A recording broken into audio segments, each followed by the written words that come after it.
Pathological narcissists have severe emotional dysregulation. So, when I say that narcissists are rooted in their shame and they are unable to move past their pride, then know that all of these emotions are out of whack. All right, they're not balanced. Again, this is a pathology.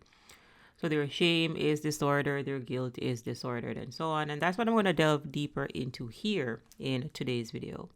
So let's start at the bottom of the Hawkins scale and make our way up to pride. Because, well, pride comes before the fall, and narcissists are going to fall right back down to shame. So, as it relates to shame and pathological narcissists, then know that shame is an emotion that is directed at the self. Because shame is linked to our self worth, our self esteem, and our self confidence. And as it relates to pathological narcissists, then they have pathological shame. So they believe that they are unworthy. They intrinsically or innately believe that they are not good enough. And this comes from the narcissist's dysfunctional childhood. So, depending on the narcissist that you're dealing with, they were either coddled or spoiled, and well, spoiled children end up rotten. Because what happens is when you spoil a child, oftentimes they do not learn how to regulate their own emotions. They rely on the external world to do it for them because, again, mommy and daddy handed them everything. They got their way.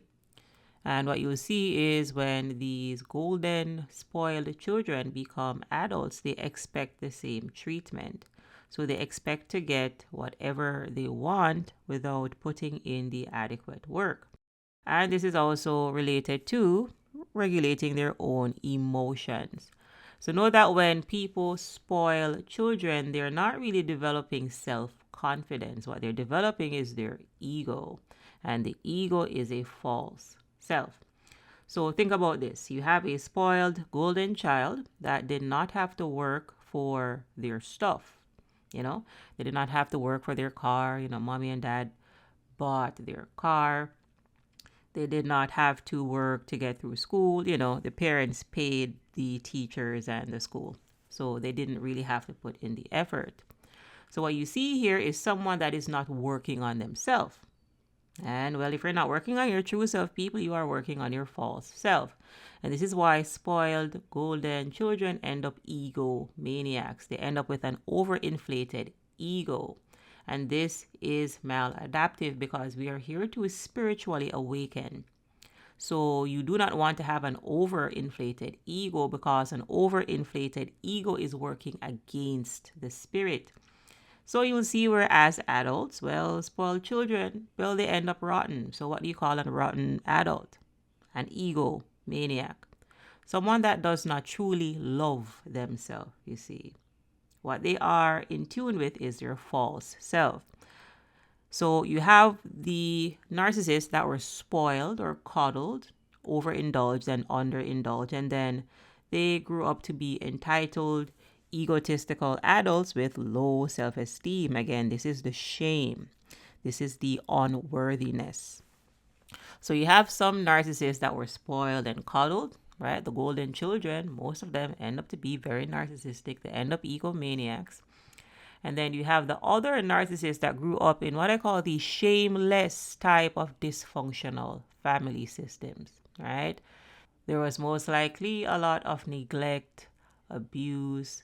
Maybe the parents were alcoholics, maybe they were into other drugs. Maybe they grew up in an abusive household, etc. So what you see is that when children grow up in these types of dysfunctional household, well, they end up like their dysfunctional caregivers. So think about the narcissist in your life. Did they grow up with, for example, an alcoholic? Well, did they turn out to be exactly like their alcoholic parent? Because as it relates to dysfunctional family systems, people, monkey see, monkey do. So if you're wondering where narcissists learned their deception and their manipulation from, they learned it from their dysfunctional caregivers.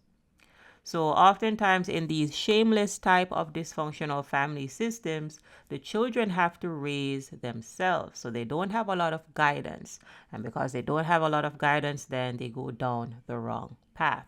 They go down the narcissistic path. They go down the self-pleasing path.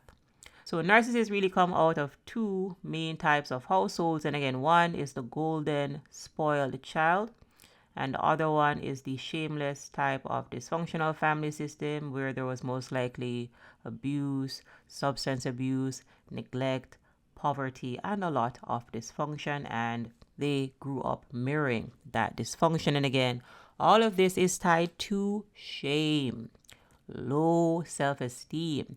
And again, as it relates to pathological narcissists, this is pathologically low self-esteem.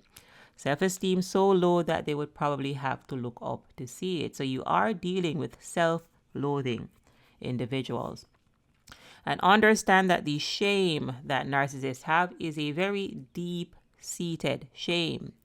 And you've probably heard me talk about the narcissist shame thorn before. So here is the analogy. Know that as it relates to pathological narcissists, they have a shame thorn. And that thorn is stuck in the middle of their back, and it has been there since their childhood years. Again, this came through their dysfunctional family system. So because they have this thorn in the middle of their back, then they cannot reach around and get it. And this means that they are in a lot of pain. Again, every day they wake up, they're in shame, they're in suffering consciousness, they are in survival mode in a lot of pain.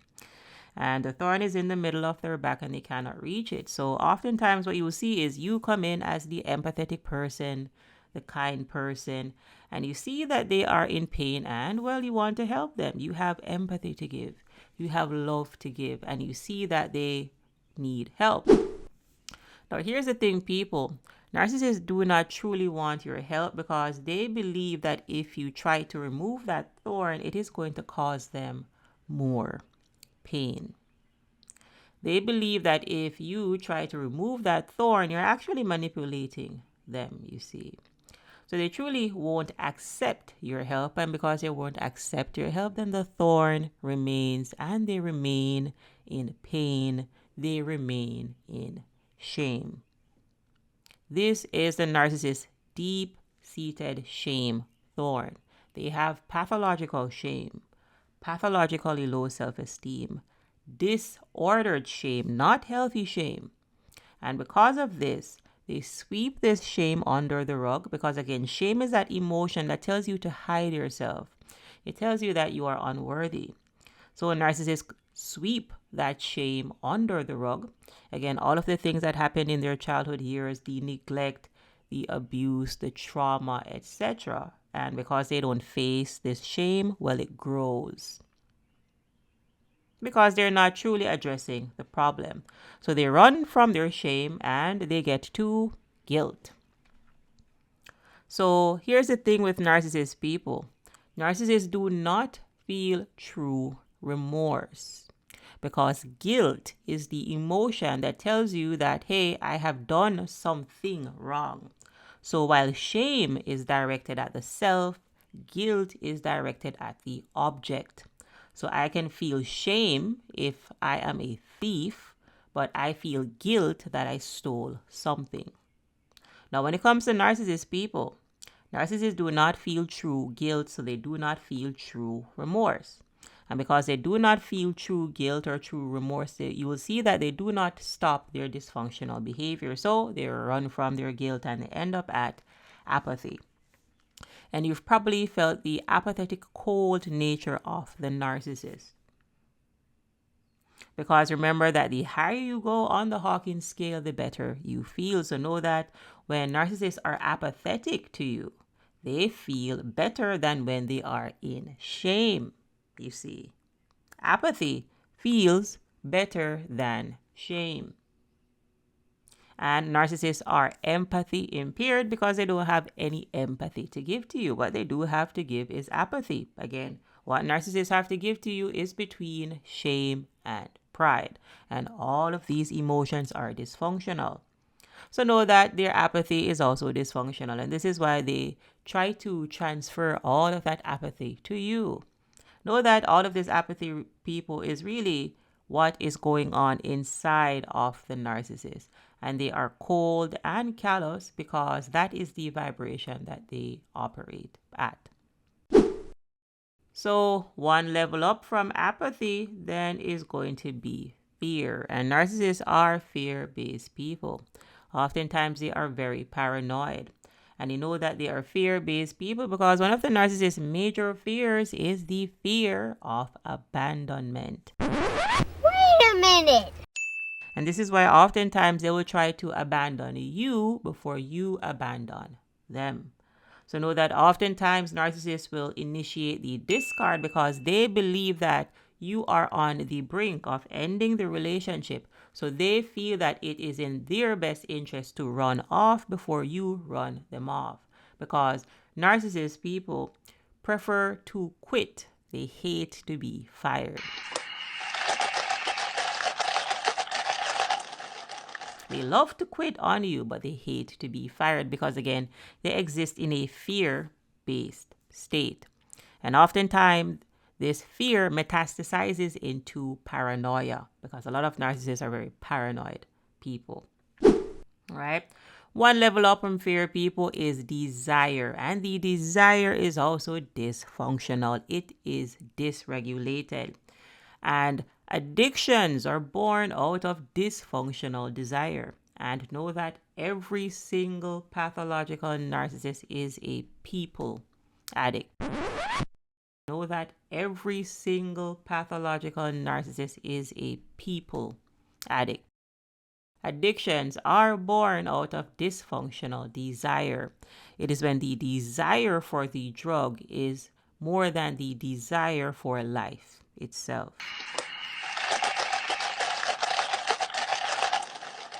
So an alcoholic has the desire for alcohol than the desire for life itself. They are addicted to the alcohol. So know that all narcissists are people addicts, but they may also have other addictions such as porn addiction, sex addiction, substance abuse addiction like alcohol, meth, pills, opioids, and so on. They may also be hoarding addicts. They may be shopping addicts. They may be adrenaline junkies, etc. Again, all of this addictive behavior is born out of dysfunctional desire. One level up from desire, what do we get? We get anger. And isn't their anger also dysregulated? This is where you get narcissistic rage from, or BPD rage, because it is dysfunctional anger. And it is when anger metastasizes where it becomes rage. So know that you are dealing with someone that is not adequately managing their anger. And this is why they throw rage fits. So they throw tantrums like toddlers because, again, pathological narcissists cannot adequately regulate their own emotions. One level up from anger is where we find pride. And the pride is also dysfunctional. The pride is where you see the narcissist's grandiosity. It is their false sense of superiority. So know that you are dealing with someone that believes that they are better than you without merit. Again, we are talking about pathological narcissism. Narcissists are egomaniacs. Again, they're very prideful. And this dysfunctional pride is their grandiosity. It is their superiority. It is why they believe that they are entitled and deserve special treatment. And here's the thing about pride, people. Pride really is only a positive emotion if we compare it to other lower level emotions. Pride in itself is not a very positive emotion, right? Love and peace and joy and enlightenment are way more positive than pride. And here's the thing. You have to let go of a more negative emotion to get to a higher one. But narcissists are incapable of letting go of their pride because, again, they believe that they're perfect. They have rigid perfectionism. And, well, if someone believes that they're perfect, there is nothing to change. And if they won't go up, they'll go down. And pride comes before the fall, and they fall right back down to shame, to go through another shame pride cycle. People, know that what I just described is what you were going through in that narcissistic abusive entanglement. You are dealing with someone that is going in circles. I can almost posit also that you've had circular conversations with the narcissist where these conversations don't really lead anywhere, because narcissists have very severe psycho-spiritual arrested development. And again, they are based in shame and they're unable to move past their pride. So they are stuck at the bottom of the consciousness ladder when we are here to ascend. And know that pathological narcissists are incapable of ascending because they are incapable of letting go of their pride.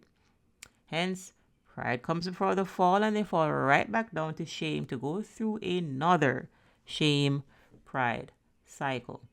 And that is the pathology of narcissistic personality disorder. It starts off with shame and it ends with pride.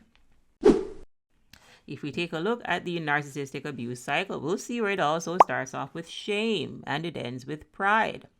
And what do I mean when I say that the narcissistic abuse cycle of idealization or love bombing, devalue, discard, and hoover starts off with shame? Now, people, I truly want you to think about this.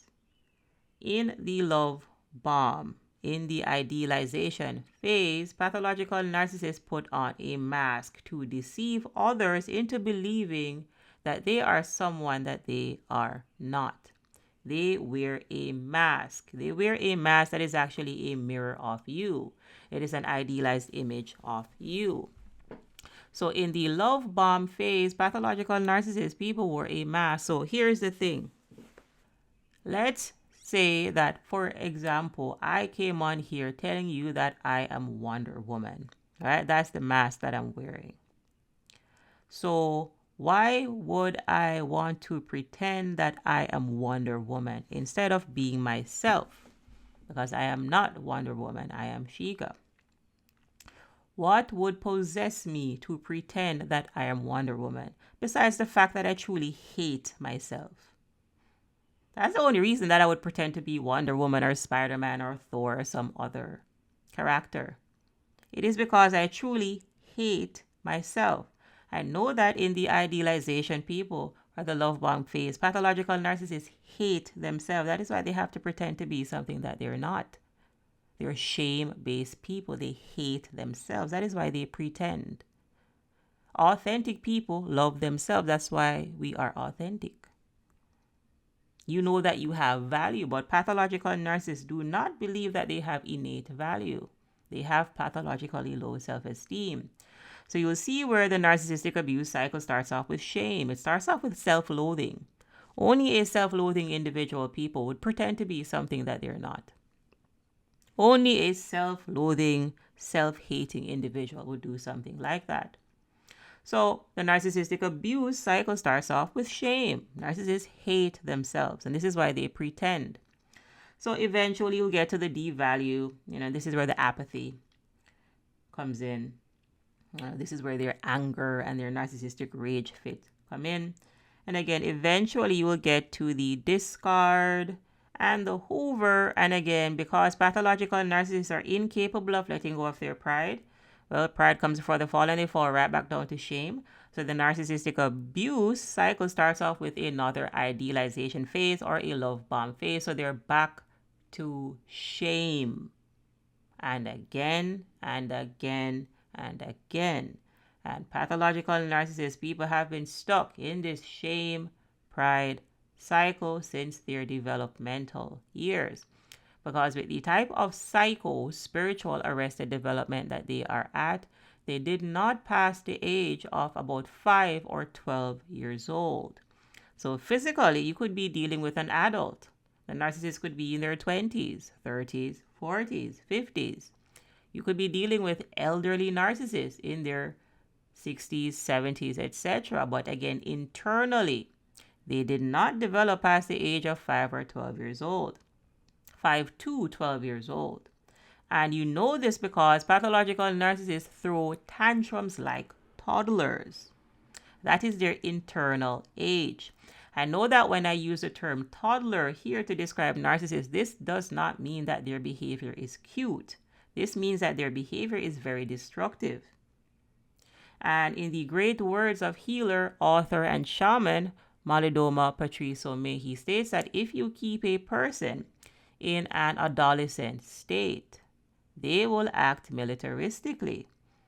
An adolescent state means a toddler-like state, a child-like state, a childish state, a Peter Pan-like state, an unripened state. They will act militaristically, meaning that they're oftentimes very volatile and violent people because they truly did not grow up. That is a very dangerous thing.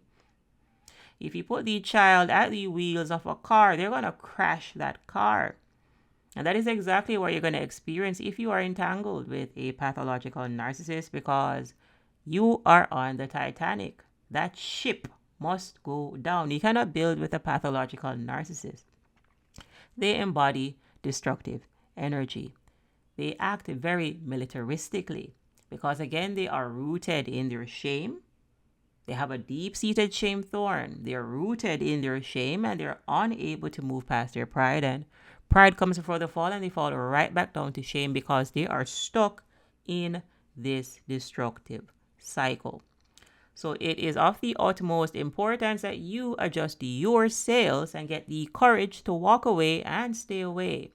It is important that you get the courage to ascend because you cannot build with a pathological narcissist. They only destroy.